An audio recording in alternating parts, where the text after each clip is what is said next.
We're so lucky to live in this thin blue atmosphere of air that vibrates with sound like a skin stretched tight across a drum. In space and throughout all the universe, there is no air that we've found yet. So there is also no sound to vibrate. Earth is the only place to hear music, nature, conversation, the wind and the waves. Enjoy the experience of air vibrating against your ears. It is unique to this planet.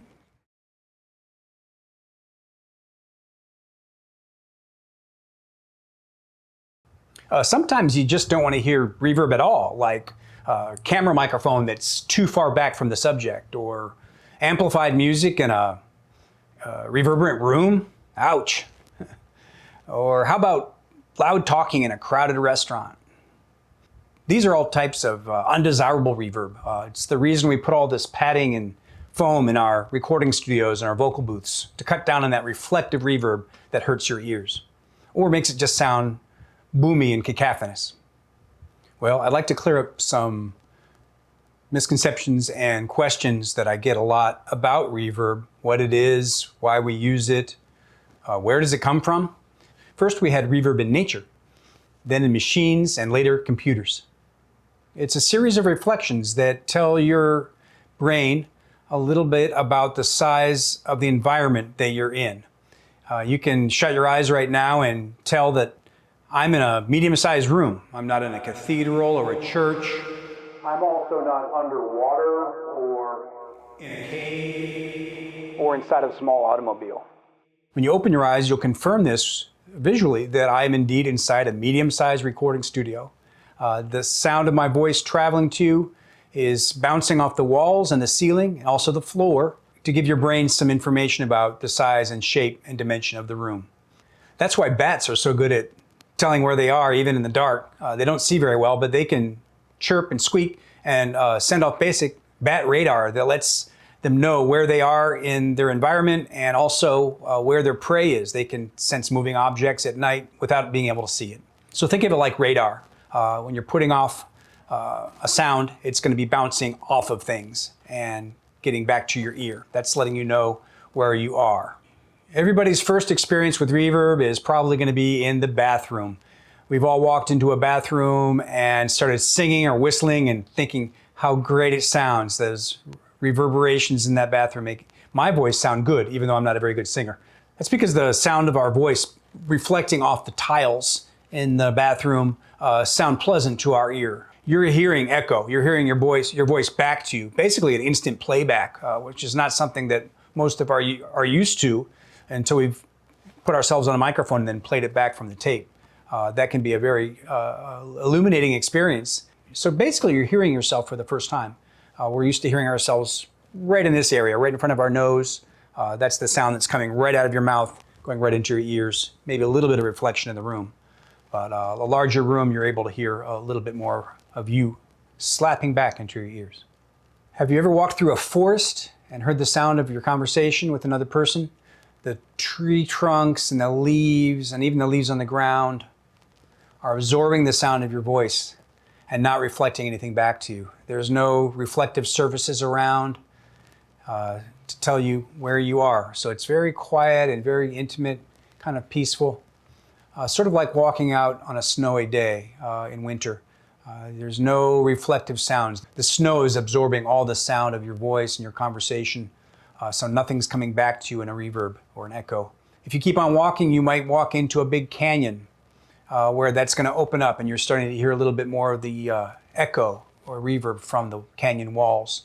It's telling you if you've left one environment into another, and that reflective information is coming back to your brain and letting you know, oh, I'm in a bigger environment. Or then maybe you walked into a cave to take shelter from the winter. Right away, your brain knows from listening that you're in a closed environment all of a sudden. You're not outside anymore. You can hear the sound of your voice and footsteps reverberating in your ear, and it's telling your brain that you just walked inside. Or if you needed to phone home, you walk into a phone booth and you close the door, it's going to shut out all information from the outside, And it's also going to be letting you know that you're in a very small room all of a sudden. The reflections from the walls of the phone booth are letting you know very quickly that you're in a very tiny room, which is basically what a telephone booth is, a very tiny room. If you're underwater, you can tell right away that there's no reflections. You're hearing your sound of your voice right in your head. All you can hear is your bubbles and your breathing, and there's no reflective information coming back to let you know that you're in an open environment. It lets you know that you're underwater, and you should probably come up for air pretty soon. Unless you're a whale, and then you can hear for miles, and you can stay under. Some of our early experiences might be walking into a museum or a church or a synagogue, and you're hearing a sound of a big, big room. And when you make a noise or your friends make a noise, it comes back to you reflecting from far, far away, letting you know you're in a large environment. These environments were designed for vocal narration from the preacher or the rabbi. It's also for the choir, up in the choir section, usually in the back of the church. If you've ever been in a church and you heard the choir start singing, it sounds heavenly, like angels singing from above. The environment is designed to sound good and reverberant and make it sound like some environment that you're not used to, like your small home or the shop that you work in. That's why church was such a great environment for entertainment early on. People came into church to experience the sound and the light and the colors of the church or synagogue, and it was a special experience. It wasn't like now where you can turn on a radio or a TV and get all sorts of different environments. Back then you had home and work and you went to church.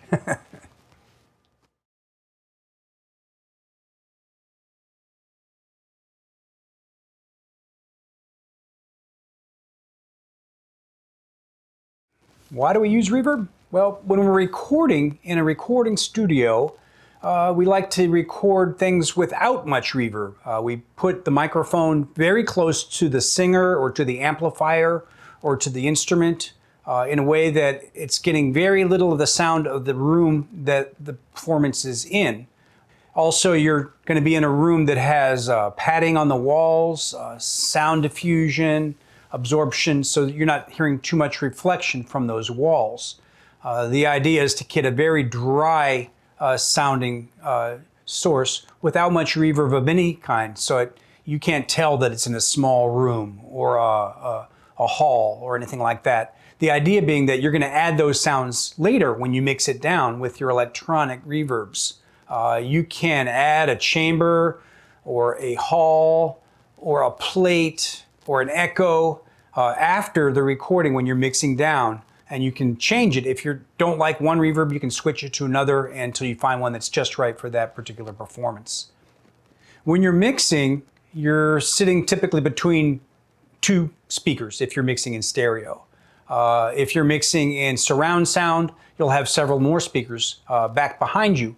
And in some cases, you'll have speakers that are overhead in theaters and things like that. So you've got the ability to put sound in any different dimension around you. Most of the music that I'm making, I'm sitting between a pair of stereo speakers.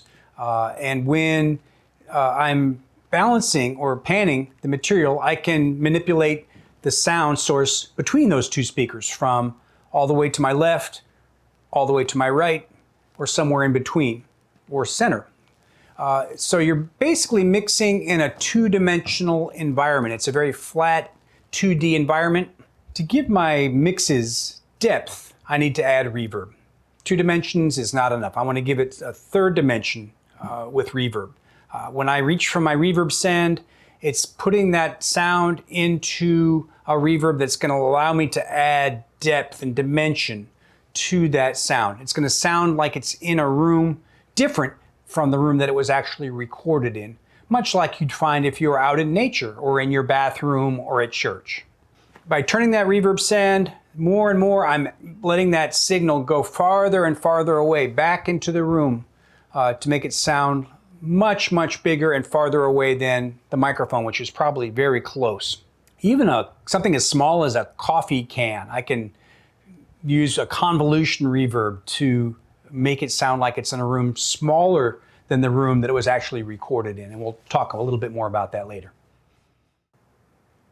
Reverb is in our DNA. It goes way back to the caveman days. We'd go in caves to get away from the elements and the animals.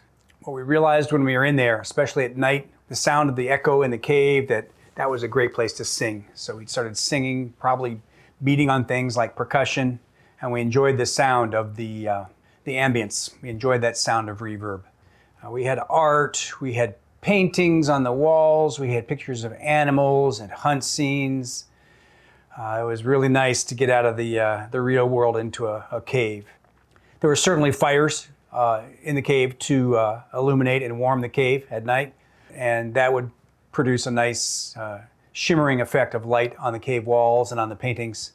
So it was really probably a pretty nice place to be, considering the circumstances back for early man. And that was really the first place we ever had any kind of reverb, I think, except maybe out in nature in a canyon or something like that. But I'm sure the temperature was better too. In caves, it's always considerably cooler than outdoors, especially in the summertime when it's hot and sunny. You're in a nice dark cave and it's keeping you cool, kind of a natural air conditioning. So really a very early on multimedia experience for caveman. Some of the earliest art ever found was in France at a famous place called the Lascaux Caves. The Lascaux cave paintings date back to between 18,000 and 10,000 BC. It's 18 to 10,000 years before Christ. Early paintings, cave paintings of animals, hunt scenes were on the walls. They were discovered by accident by a boy walking his dog, and the dog fell in to the cave, and the boy went in after him and found these cave paintings, the earliest recorded cave paintings of any kind in the world. All over the world there's examples of caves where people lived and worshipped, painted, created artwork on the walls. Like I said, reverb goes into our DNA. Probably dates back before language. We probably started making sounds and music before we started actually speaking to each other. I'm thinking that music and sound is really the universal language here. That's my theory, that this is an early form of escape and protection and solace for early human beings. If you really want to check out something interesting in the cave world, go look in China at the Longyu Caves, dating back to about 220 years BC.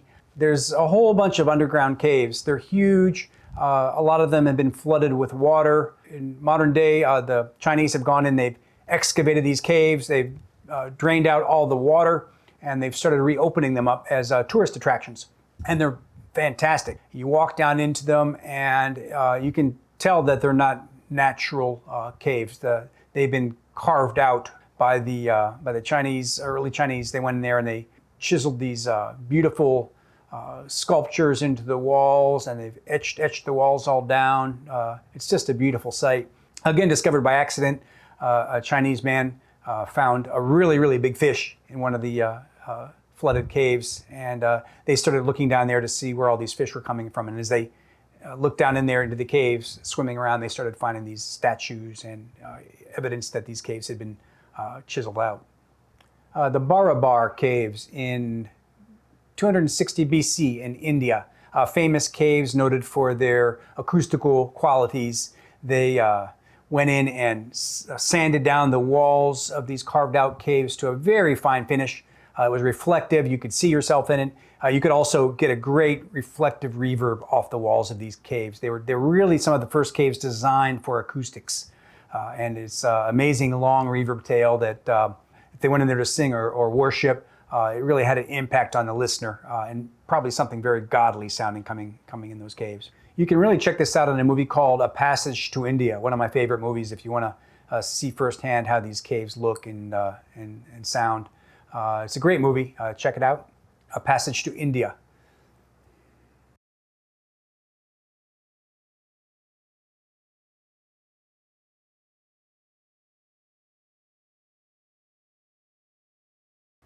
The Greeks were some of the earliest pioneers of the use of acoustic reverb. They built the first amphitheaters in Athens, Greece, around 470 BC. They designed these concave amphitheaters in the sides of hills and aligned them with benches.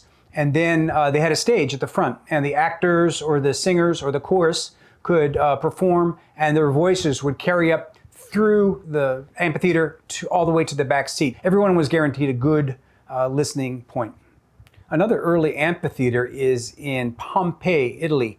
Pompeii, of course, is famous for its volcano that did so much destruction, but they also had one of the first outdoor amphitheaters. The Italians built it around 70 to 80 BC. They put stone benches in there so that audience could sit and listen. And in the distance, you could see the famous volcano that eventually covered the city.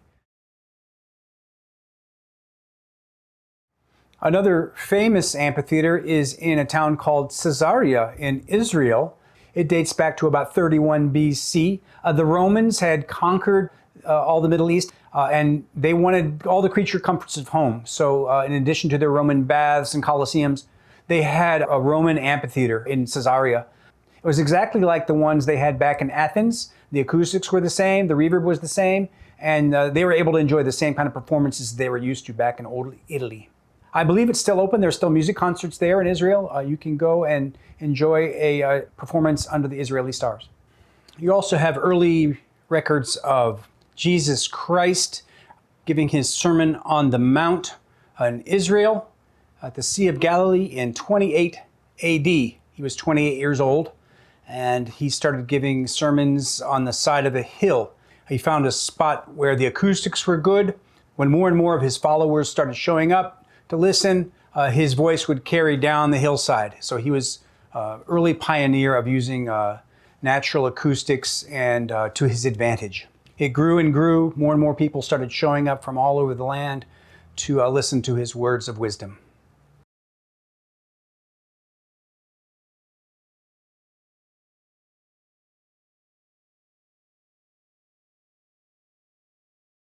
One of the first opera houses ever built was in Venice, Italy, in the year 1637.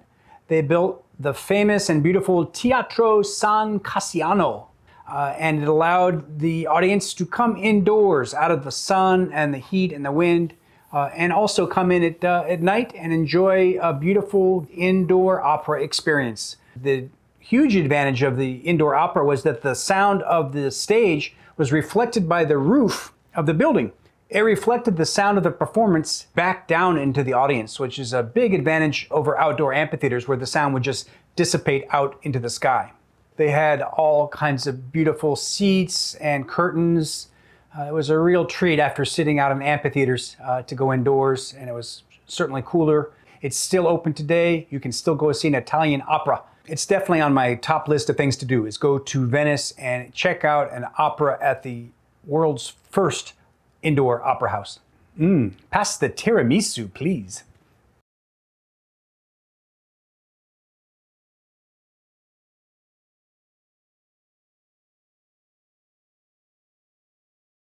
I want to take a second to talk about one of the earliest examples of indoor reverberation. Cathedrals, churches, synagogues, temples, all different religions use an indoor environment to captivate the listener, to impress, to call attention to the speaker, using the interior of a typically stone environment. All the audience members in the house of worship could clearly hear the speaker no matter what position in the room they were in, front or back. It all had a really pleasing, reverberant tone. One of the nice things they also did was put a choir, some of the first examples of a choir singing in the synagogue or the temple. Sometimes they put the choir up behind you in the loft, and that sound of the choir coming down with the reverb would be almost like a surround sound experience for the listener. The more veteran performers of the choir knew exactly where the sweet spots were in the room. They could aim their voice at a certain spot, knowing that that is going to echo back down to the listeners and create a great echo reverb experience for the listener. Back in those days, there was not a whole lot of stuff to do. You went to work, you probably worked in a field or in a shop, you went home, we didn't have the internet or movie houses or anything like that yet. Church was a big event. Going to church was an experience of spectacle and wonder. You walked in and you were overwhelmed by the size and the beauty of the carvings and the artwork, as well as often stained glass, letting in beautiful colored sunlight. And of course, the reverb of the room was added so much to the user experience. One of the things I always like to do when I travel is find the old cathedrals in whatever city I'm visiting. Some of the most beautiful cathedrals in the world are still open. In Italy, in San Francisco, in London, in Paris, all around the world you have beautiful cathedrals that you can still walk into and enjoy that beautiful reverb ringing down from the heavens.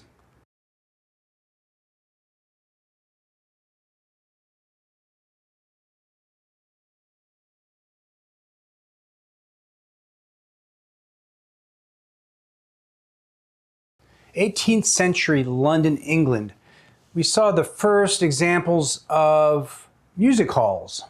Typically pubs, coffee houses, taverns, where you could go and get a pint of beer or something to eat and some company. They realized that if they had live music and entertainment, dancing girls, they could keep you there drinking and eating and happy a lot longer.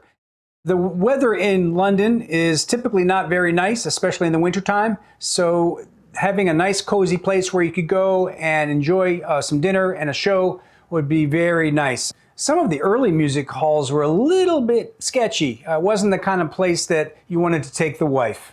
Often filled with thugs, pickpockets, women of ill repute. As the years went by, they got larger and fancier. They realized that they could have several different entertainers per evening. Famous acts would carriage around London town from music hall to music hall, often booking several gigs a night to make more money. It was definitely all the rage in London in the 18th century. As time went by, they really cleaned up the environment a lot. It was the kind of place you could take your wife out for entertainment. People got more and more dressed up, and it got a little bit away from the old tavern and pub environment. More like you'd see in an opera house or something like that.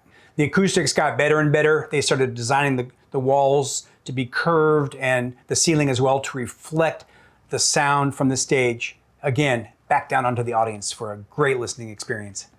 Imagine you could get your pint of beer and your girl and sit down for a good show. The seats were a lot more comfortable. You weren't sitting on cold wooden benches. The environment was a lot safer. You weren't going to get robbed or pickpocketed or scallywagged or whatever those things they did back in London, England.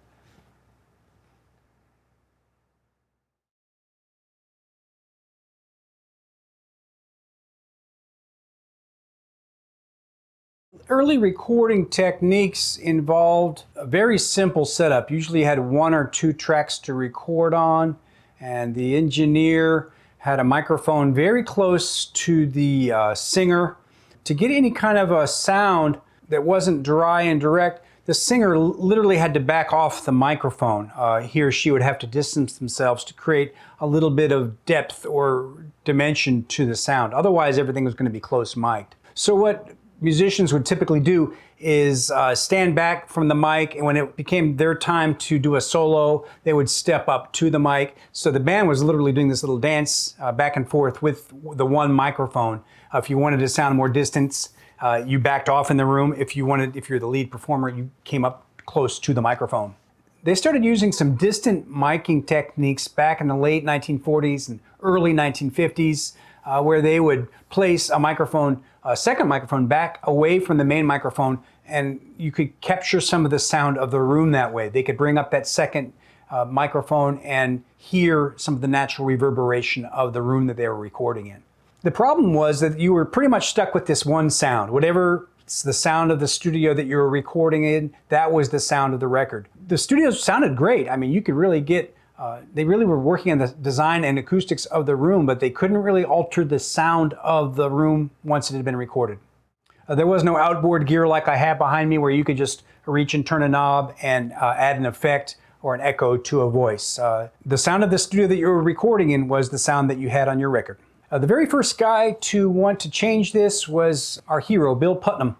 In Chicago in 1947, he built basically the world's first reverb chamber. He was recording a harmonica band called the Harmonicats in his studio in Chicago, and he utilized one of the bathrooms, a big tiled bathroom. He ran the sound of the recording out a speaker in the bathroom and then captured at the other side of the bathroom with a microphone and blended that signal back in with the recording to create the first artificially generated reverb. That is, it wasn't recorded in the same room at the same time with the musicians. It was actually piped into another room, and they captured the sound of that room and brought that back into the mix. So imagine how exciting that would be for the musicians to hear that playback. They had been recording in a smaller studio, and all of a sudden, Bill would reach over and turn a knob, and you'd get this big reverby sound back into your mix that you'd never heard before.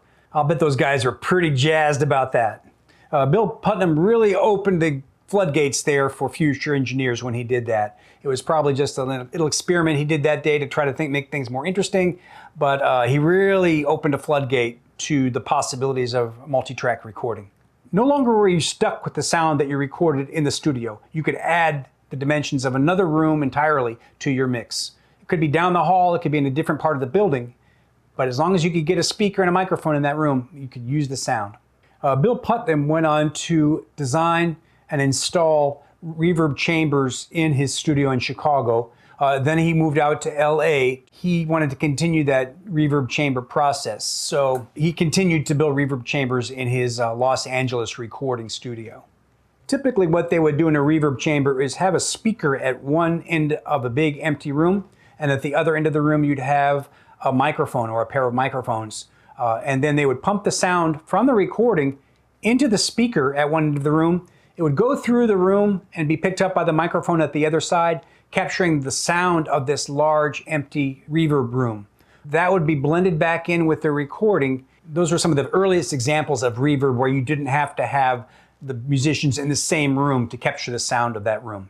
Engineers really started finessing the sound using different types of speakers, even different types of microphones at the other end of the room. They went from using one speaker to two speakers. They started using 2 or 3 microphones. Different types of microphones would get the room sounding different than other types of microphones. They couldn't change the sound of the actual room very much. They could move diffusion pillars around in the room a little bit to kind of change it. But once you had the sound of the room, it was sort of baked into the cake. You really were, again, stuck with that sound. They leaned on it very heavily. They often had several chambers in the same studio, all of them a little bit different in size and shape, so that if they wanted to use a slightly different sound, they could. Capitol Records was busy making famous records, and they definitely wanted to get on the reverb chamber bandwagon. They consulted a famous guitarist named Les Paul to help design and build these 4 underground chambers down under the studio, which was on the first floor in the famous Capitol Records building in sunny Los Angeles. Each of these underground rooms were trapezoidal shaped, basically the shape of a slice of pie. Each of them was a little bit different in size and shape, but they were all basically the same. They might have experimented around with different types of paint, shellac, and reflective materials on the walls and the floor, just to get a slightly different sound from room to room. The main idea, though, is that they could have several different chambers in use at once. If one of the studios was using chamber 1, the second studio, B, could use the chamber 2, and that way they could have several sessions going on at the same time. It was very much the same like today. You might have several different reverbs in your rack or several different plugins to choose from in your computer.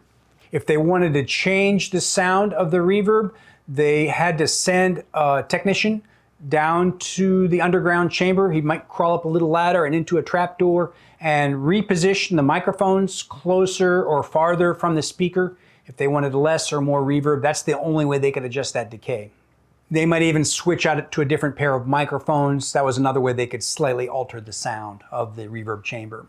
These reverb chambers were very popular.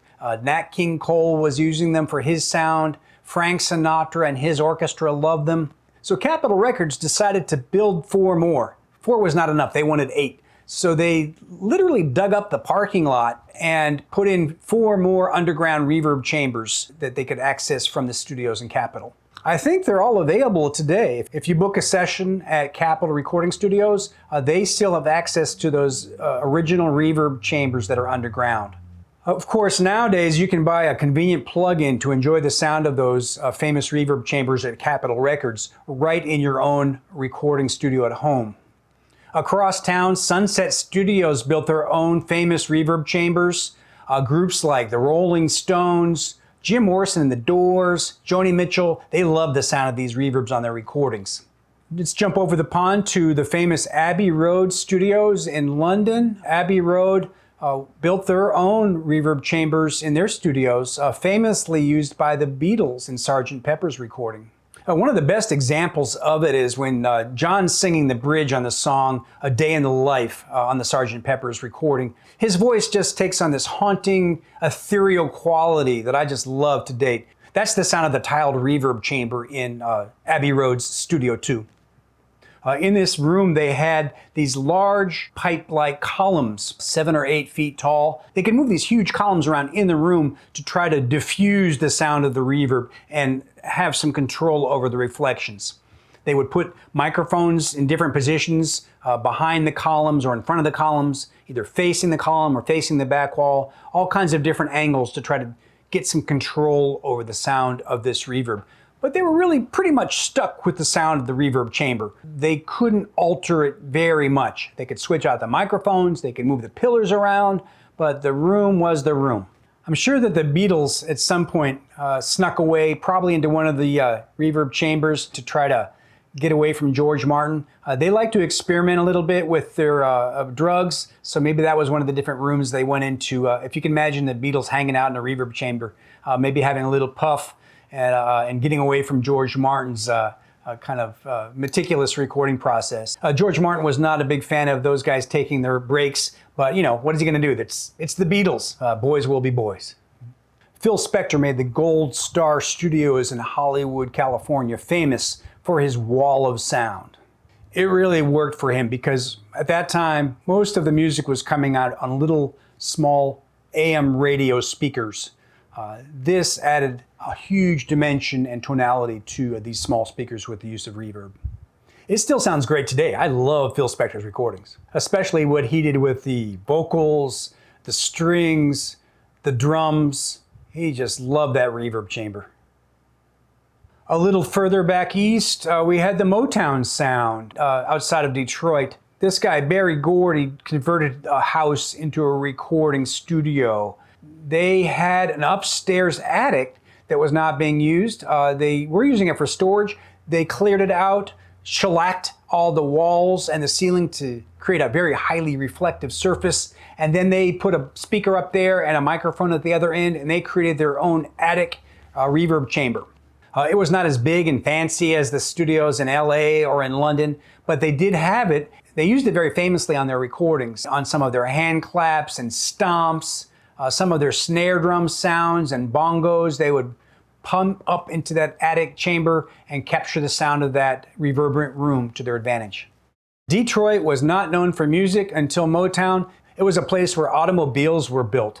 There was no music in Detroit until Berry Gordy built Motown Studios, and he really put it on the map. The list of groups that recorded at Motown and the hits that came out of there was a mile long. They had Diana Ross, Smokey Robinson, the Supremes, the Temptations, and all of those artists wanted that famous Motown sound. A lot of that sound was using that upstairs attic reverb chamber. Recently, United Audio has come up with the sound of the Motown reverb chamber in a plug-in version, so you can also enjoy the sound of that reverb in your own recording studio.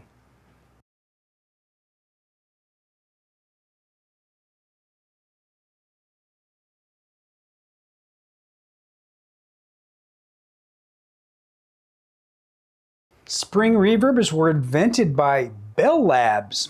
They used it to simulate the long delay times in cross-country telephone lines. Hammond Organ Company picked it up in the 1930s to make their home organs sound better. They wanted it to sound more like it sounded in church without the big room. These boxes were called reverb tanks. They varied in size, but typically about a foot or so long. A couple of springs stretched out inside there. At one end they had a transducer, which is basically a little speaker and a coil, and then at the other end they had an output transformer. Without getting too far into it, they would, just sort of like a reverb chamber, they would pipe out this music or the sound at one side, and at the other end they would pick up the sound as it traveled down these taut reverb springs. Reverb chambers were huge and took up parts of buildings, and Hammond Organ Company wanted a way that they could make their organs sell more home units. This was really the first example of a reverb that didn't require some kind of a chamber or a room. You didn't have to get out the steam shovels and dig up your parking lot to put in a spring reverb. In the 1960s, Fender Guitar Company decided that they want to put spring reverbs in their guitar amps to allow guitarists to add a little bit of reverb to their sound. They could adjust it right on the front of their amp along with their other tones and give it that famous Fender reverb tone. It took off with surf music. It defined the sound of surf music back in the 1960s. It can still be found in most of the Fender amps today. It just became a part of the tone of electric guitars. It was also used in PA systems for an easy portable reverb built right into the PA system. They were small, they were portable, and they were very inexpensive to build. These days you can get them in a Stomp box for your live rig, or you can get them in a plug-in version for your home recording studio.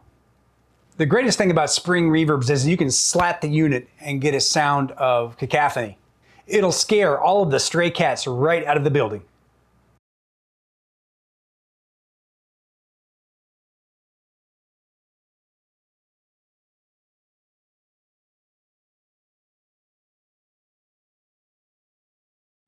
Spring reverbs sounded great on guitars, but they were a little tinny, a little cheesy sounding for vocals. Studios wanted something better, something they could get a little bit more control of. Engineers wanted to be able to adjust the sound of their reverb, something they couldn't do that much with reverb chambers.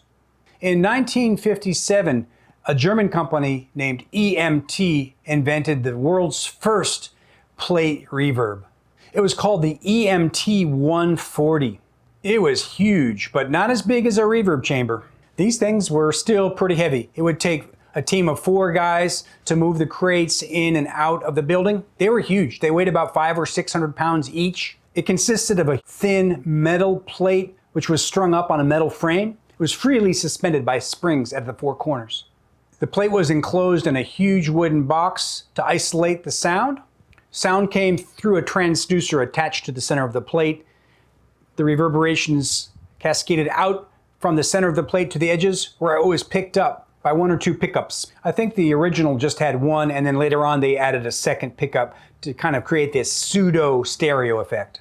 One of the nice things about the EMT plate was they had a dampener that was about the same size of the plate that they could move closer and farther away from the plate without ever really touching it. If you moved the dampener in close, it would cut down on the reverb tail. If you pulled it back, it would allow the reverb to ring out more. It never actually touched the plate, which would stop it entirely. It just got within a few millimeters of the plate.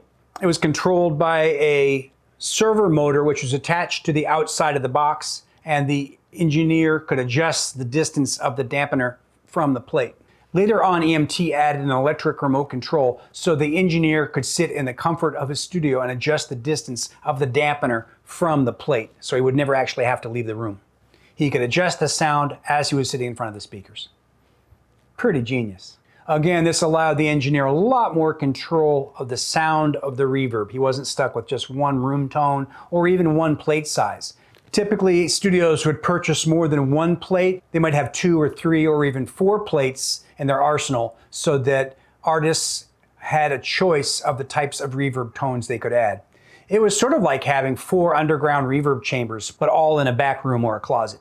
Still one of my favorite tones, and I'll almost always reach for a plate reverb as one of my first choices on my vocals. They sound great on drums, strings, just about anything you can throw at it. Pink Floyd recorded Dark Side of the Moon using exclusively the EMT 140 plate reverb. It's still one of the best sounding albums out there. Dark Side of the Moon. If you haven't heard it, go out, get it, put on a pair of headphones and check it out. In 1976, EMT came up with the famous 250 digital reverberation. It was floor mounted. It had these colorful lollipop handles that the engineer could adjust. In addition to plate reverb, it also allowed the engineer to adjust modulation, add chorus, phase, or even echo and delay into his mix. The EMT-250 is a real game changer in the recording studio industry. It's the first time where the engineer really had a lot of control over the types and tones of the different reverbs and effects that he had at his fingertips. He didn't have to go down to an underground chamber. He didn't have to crawl up into an attic to adjust speakers and microphones. He could do it right from his control room. It was really as easy as shifting gears in a car. You just reach down on the floor and adjust the gears. What was really nice about it is he didn't have to leave the control room or be in a communication with an engineer that was up in an attic or down in an underground chamber. He could listen to it right in front of the speakers as the music was playing, just like we do in today's modern recording studios. If you can find one, it's going to cost tens of thousands of dollars. These days, you can purchase a plug-in from Universal Audio that allows you to capture the sound of the EMT-250 in your home recording studio. It's still considered one of the best sounding early reverbs there is on the market.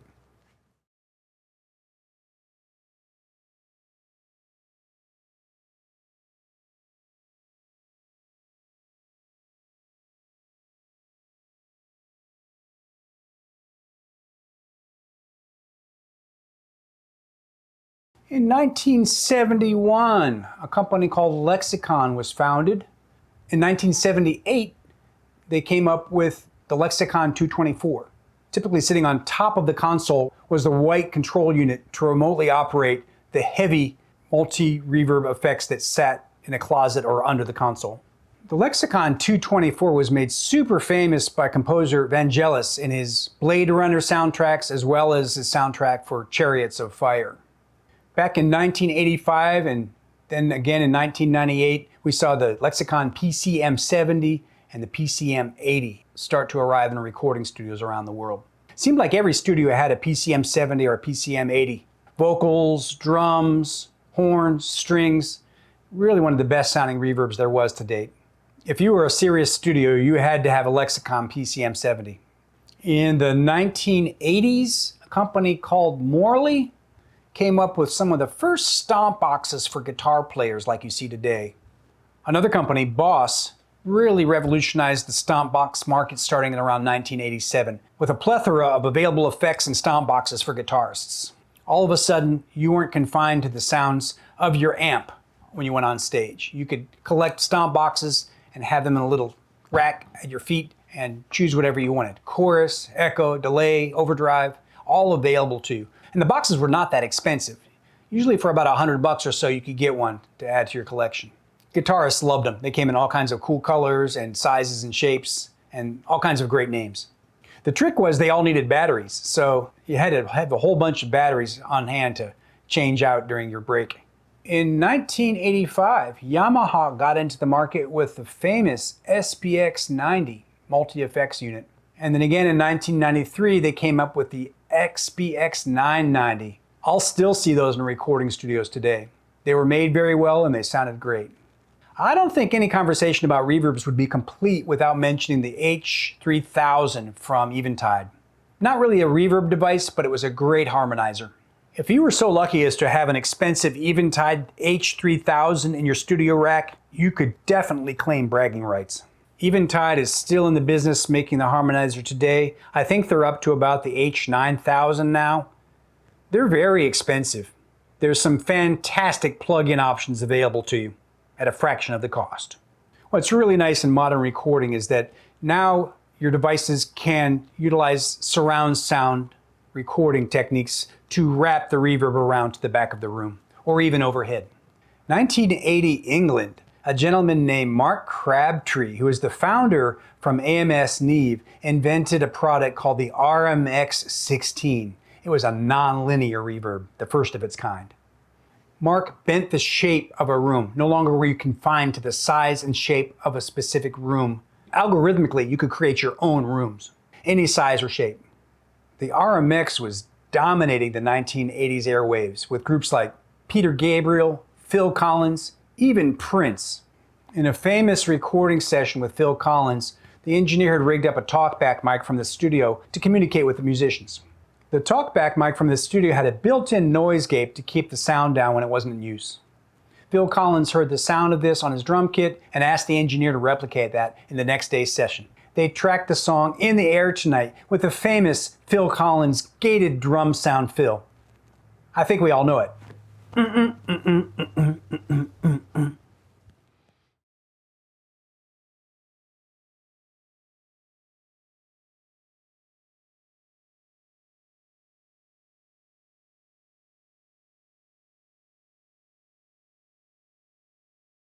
The convolution reverb allows the user to enjoy different acoustic environments, samples of acoustic spaces, using a technology called impulse recording.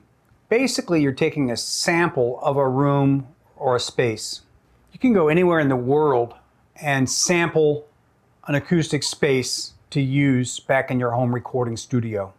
Companies like Waves and Reverb made the convolution reverb famous. I'm a big fan of the Waves IRL and also the IR1 convolution reverb. It's one of the older plugins available from Waves, included in their gold plugin package. I still use it when I want a special reverb of a space or an environment. Caves, stairwells, buildings, automobile interiors, famous cathedrals and synagogues, recording studios around the world, opera houses, ambiances, endless reverbs, you name it. You can grab it with the Waves Convolution Reverb package. Reverb also makes a great one. Basically, a convolution reverb is made when you go into any acoustic environment with some kind of a tone generator. First, they started using starter's guns to make a sound. Later on, they would sweep the room with a pink noise. And at the other side of the room, they would have a pair of stereo microphones, or sometimes what was called a binaural head, which was basically a mannequin's head with two microphones where the ears would be. The acoustic space was then sampled, and the starter tone would be electronically removed, thus leaving you with the sound of the room with no tone. You could then later add whatever source material you wanted to that room. It's kind of backwards from the way most reverbs work, but it has really pleasing results. Suddenly you can get the sound of any acoustic space you want anywhere in the world right in your home studio. Great for sound effects, sound design, film scores. If you've got a film score situation where you need somebody to sound like they're in a coffee can, an automobile interior, a synagogue, a big cave, even a skyscraper stairwell, you should reach for a convolution reverb. We're so lucky these days to have all of these effects from history available to us in a plug-in version.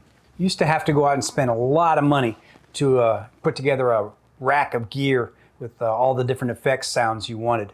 They were typically a little bit noisy. You had to watch out for long lines and noise feedback. If you weren't careful, they would add hiss to your recordings. And the worst thing was that you were pretty much stuck with just one sound per unit.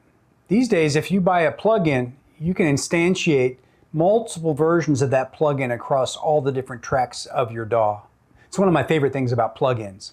You don't have to go to the store. You can swipe your credit card and usually within minutes have that plugin available at your fingertips. Some of my favorites include Universal Audio, which has got some great retro sounding plugins of all the devices from history. Waves is an Israeli-based company. They've been around since the 80s, and I think they were the first company to really start putting out quality plugins. Focusrite, Eventide, Lexicon, they're all available in plug-in versions. Or if you still prefer, you can purchase the rack mount unit. What's really nice is you can usually get them in a bundle or package at a discounted price, which I like a lot. I love saving money on plugins. I like to think of plugins as a worthwhile investment. Just like I would invest in microphones for my mic locker, plugins are going to be something that you can keep around for a long time and use them on all kinds of different recordings. One of the greatest things about plugins, besides their affordability, is that once you've got one dialed in just right on your recording project, you can save it right along with the project. The next time you open it up, it's going to be right where you left it. Every musician and singer has their own preferences. Some singers like plates, some like chambers, some like spring reverb. You never know, so it's good to have a well-rounded arsenal at your fingertips. One of my favorite things to do is to scroll through different types of reverb settings for musicians and artists to let them find the one they like the best. That's going to wrap it up for me today. I hope you've enjoyed this long conversation about the history of reverbs in nature and then how we've managed to recreate them in machines and digital technology. Thanks a lot for listening. Aloha.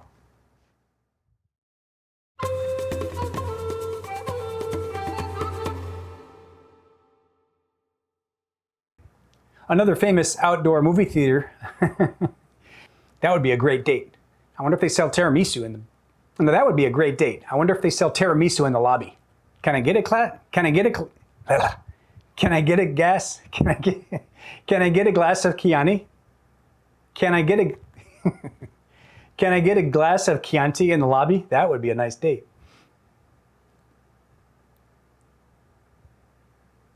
You think I could get a glass of Chianti in the lobby? That would be pretty cool.